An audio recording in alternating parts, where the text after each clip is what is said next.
샬롬, 오늘 저희가 함께 나눌 이야기는 이화준 목사님의 히브리서 11장 28절 설교, 넘어온 사람들입니다. 이 설교는 인간이 본능적으로 뭔가를 좀 넘어서고 싶어하는 존재다, 이렇게 시작해요. 산을 넘고 또 뭐랄까 인생의 어려운 고비들을 넘고 싶어 하잖아요. 네, 맞아요. 뭔가 극복하려는 마음이 있죠. 그런데 설교에서는 우리 힘으로는 절대로 넘을 수 없는 큰 벽 두 가지를 딱 짚어줘요. 바로 죄와 죽음이요. 그 두 가지는 정말 그렇죠. 돈이나 명예, 건강 같은 걸로도 해결이 안 되는 문제잖아요. 네, 근본적인 문제죠.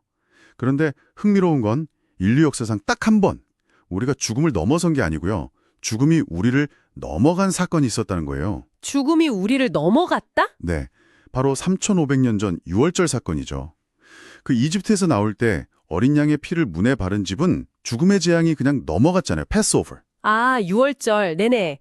오늘은 바로 그 유월절 사건에 담긴 믿음의 의미를 한 세 가지 핵심으로 좀 나눠서 살펴보려고 합니다. 자, 첫 번째 핵심. 기억의 중심을 바꾸라는 거예요. 기억의 중심이요. 네. 히브리서 11장 28절에 믿음으로 유월절과 피 뿌리는 예식을 정하였으니 이게 그냥 명절 하나 만든 게 아니라는 거죠. 그 이상의 의미가 있다는 말씀이시군요. 그렇죠. 설교에서는 이게 시간의 개념 자체를 바꾼 사건이라고 봐요. 시간 개념을 바꿨다. 그게 출애굽기 12장에 나오죠. 하나님이 유월절에 있는 달을 해의 첫 달로 삼으라고. 맞아요. 달력 자체를 그냥 리셋해버리신 거예요. 와, 그러니까 더 이상 노예였던 과거가 기준이 아니라 구원받은 그 순간, 그게 이제 내 시간의 새로운 시작점, 중심이 되라는 거네요. 네. 가장 중요한 걸 매 순간 기억하면서 살도록, 뭐랄까, 삶의 운영체제를 바꾸신 거죠. 그 비유가 재밌네요. 스마트워치로 만보 걷기 목표 설정하면 괜히 엘리베이터 말고 계단 이용하게 되고 그런 거랑 비슷한 건가요? 정확해요.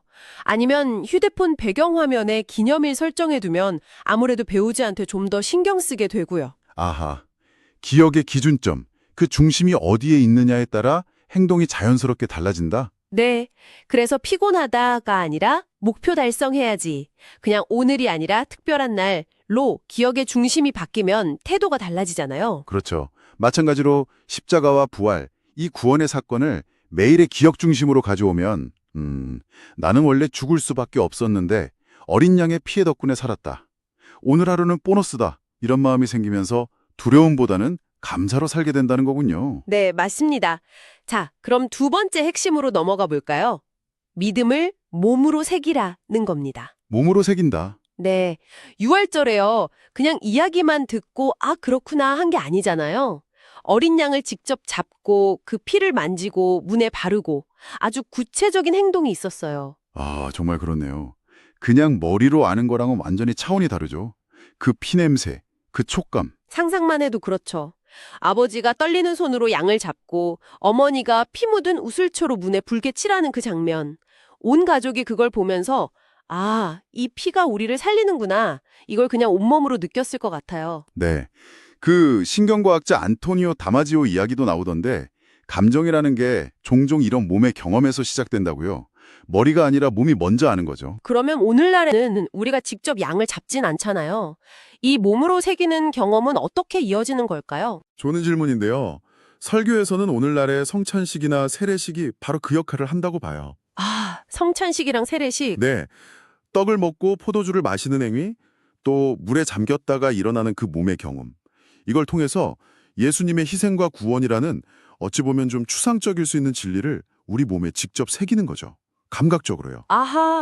마치 아이가 넘어져서 아플 때 자기도 모르게 엄마 하고 외치면서 엄마의 의미를 몸으로 배우는 것처럼요. 바로 그거예요. 그런 몸의 경험이 있으면 힘든 순간에 억지로 기억하려고 애쓰지 않아도 예수님이 나를 위해 이게 그냥 반사적으로 떠오르는 힘이 된다는 거죠. 네, 몸으로 참여할 게 믿음이 그냥 지식이 아니라 내 존재 안으로 스며드는 거군요. 맞습니다. 자, 그럼 마지막 세 번째 핵심으로 가볼까요? 주도권을 넘기라는 겁니다. 주도권을 넘기라. 누구에게요? 하나님께요. 생각해보면 유월절 밤에 죽음의 천사가 이스라엘 집을 넘어간 이유가 뭐였죠? 그 사람들이 착해서. 아니잖아요. 문에 피가 있었기 때문에. 그렇죠. 피를 보시면 넘어가리라. 핵심은 피였어요. 우리가 죽음을 이긴 게 아니라 죽음이 우리를 비켜간 거죠. 주체가 우리가 아니었어요. 아, 그러네요. 우리는 그냥 피를 바르라는 말씀에 순종했을 뿐이고, 네. 우리의 어떤 자격이나 노력이 구원의 근거가 아니라 전적으로 어린 양의 피, 즉 하나님의 은혜가 핵심이라는 거예요. 우리가 할 일은 피를 바르는 순종까지였고 그 다음은 가만히 서서 하나님이 어떻게 일하시는지 믿고 기다리는 거였죠. 주도권은 하나님께 있었던 겁니다. 아, 근데 사람은 본능적으로 그 통제할 수 없는 상황을 되게 두려워하잖아요. 어떻게든 내가 주도권을 쥐려고 하고 베드로가 물 위 걷다가 파도 보고 빠진 것처럼요. 맞아요. 그게 우리 모습이죠. 그런데 다윗을 보면 또 다르잖아요. 골리앗 앞에 설 때 사울 왕이 준 갑옷, 그거 그냥 벗어버리죠. 인간적인 통제의 상징을 버리고 전제는 여호와께 속한 것이라고 선포하면서 주도권을 하나님께 완전히 넘기잖아요. 아, 그 차이가 크네요. 갑옷을 입고 내 힘으로 싸우려 한 게 아니라 주도권을 하나님께 드렸기 때문에 이길 수 있었다. 그렇죠. 결국 모든 두려움의 근원을 파고들면 죽음에 대한 두려움인데 6월절 사건은 그 죽음이 이미 우리를 패스오버를 했다는 걸 보여줘요. 이미 넘어갔다. 요한복음 5장 24절 말씀처럼 우리가 이미 사망에서 생명으로 옮겨졌다는 거군요. 네. 그래서 믿음은 내가 막 넘어가려고 애쓰는 그런 선악과 같은 삶이 아니고요. 이미 생명으로 옮겨주신 하나님 안에서 그 생명을 그냥 누리는 생명나무 같은 삶이라는 거예요. 내 노력으로 생명을 만드는 게 아니라 주어진 생명 안에 거하는 거죠. 와.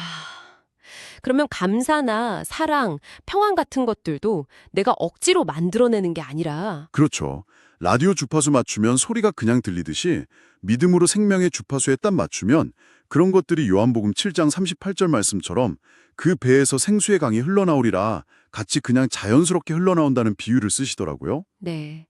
오늘 저희가 함께 들여다본 이화준 목사님의 설교는 우리가 스스로는 절대 넘을 수 없었던 그 죄와 죽음의 문제를 하나님께서 유월절 어린 양의 피를 통해서 이미 다 해결해 놓으셨다는 정말 기쁜 소식을 전해주고 있습니다. 네, 그래서 우리가 붙잡아야 할 것은 내가 넘어가려고 막 애쓰는 게 아니라 죽음이 나를 넘어가도록 하나님이 길을 내셨구나. 그 은혜 안에 머무는 것. 그리고 내 삶의 주도권을 온전히 하나님께 드리는 믿음, 이게 중요한 것 같아요. 기억하고 몸으로 새기고 결국 주도권을 넘기는 이 모든 과정이 결국 내 힘이 아니라 하나님의 은혜를 바라보게 하네요. 여러분에게 이미 주어진 이 구원의 선물을 매일 새롭게 발견하고 또 누리시면서 두려움 대신에 평안과 감사가 넘치는 그런 삶을 살아가시기를 진심으로 바랍니다. 하나님 나라를 누리는 행복한 삶이 되시기 바랍니다.